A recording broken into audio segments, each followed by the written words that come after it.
Hi అండి. ఎలా ఉన్నారు అందరూ? బాగున్నారా? ఈ వీడియో వచ్చేసి మా వాడి పుట్టు వెంట్రుకలండి. ఇక్కడైతే అమ్మమ్మ, మామయ్య ఇద్దరు వచ్చేసారు మా వాడికి పుట్టు వెంట్రుకలు తీయడానికి. సో ఇక్కడైతే వాళ్ళ తాత అనమాట, అంటే మా హస్బెండ్ వాళ్ళ నాన్న. ఇట్లా అందరూ ఎత్తుకొని ఫోటోలు దిగుతూ ఉన్నారు. కానీ ఆ రోజు వాడు చాలా ఈజీగా ఇచ్చాడు, అసలు చాలా ఏడ్చాడు కూడా. ఒక ఫోటో కూడా కరెక్ట్గా రాలేదు. ఇంకా స్నానం చేపించేసి వాడికైతే బట్టలు వేసేసి ఇంకా రెడీగా ఉన్నామండి జుట్టు అయితే తీపియడానికి. ఇక్కడ మంగళాయన రావడానికి అయితే వెయిట్ చేస్తున్నాం మేమందరము. ఇక్కడ ఇలా అందరూ కొంచెం ఎత్తుకొని వాడిని ఆడిపిస్తూ ఉన్నారు.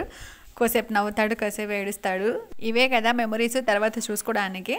ఇంకా అట్లా తర్వాత వాళ్ళ మామయ్య అయితే కూర్చోబెట్టేసుకున్నాడు అండి. ఇక్కడ మంగళాయన వచ్చాడు. వాడి మొహం ఎలా చూస్తున్నాడు చూడు, ఏం చేపిస్తున్నారా నాకు అన్నట్టు చూస్తున్నాడు. తర్వాత వాడి కష్టాలు కదా, అసలు పట్టుకోలేకపోయాడు వాడిని. కానీ చాలా భయం అండి వీడికి. అందరూ అలా పట్టుకొని కూర్చోబెట్టుకుని లేక ఏం చేస్తున్నారు ఏమోనని అస్సలు ఒక్క నిమిషం కూర్చోలేదు. వీడికి కటింగ్ అంతా గుండె అయిపోయే లోపల మాకైతే ఎంతమంది చేతులు మారాడు. వాళ్ళ నాన్న దగ్గర కాసేపు, నా దగ్గర కాసేపు, మామయ్య దగ్గర కాసేపు, ఇంతమంది దగ్గర మారుతూ ఉన్నాడు. ఇంక ఇట్లా ఫస్ట్ ఆకు అయితే కట్ చేయించారండి. తర్వాత ఇంకా ఇట్లా జుట్టు మొత్తం తడిపేసి ఇక్కడ గుండె అయితే తీసేస్తున్నాడు అనమాట. మా అన్న వల్ల కాలేదు, అందుకని నేను కూర్చోబెట్టుకున్నాను. నా వల్ల కూడా అవ్వలేదు.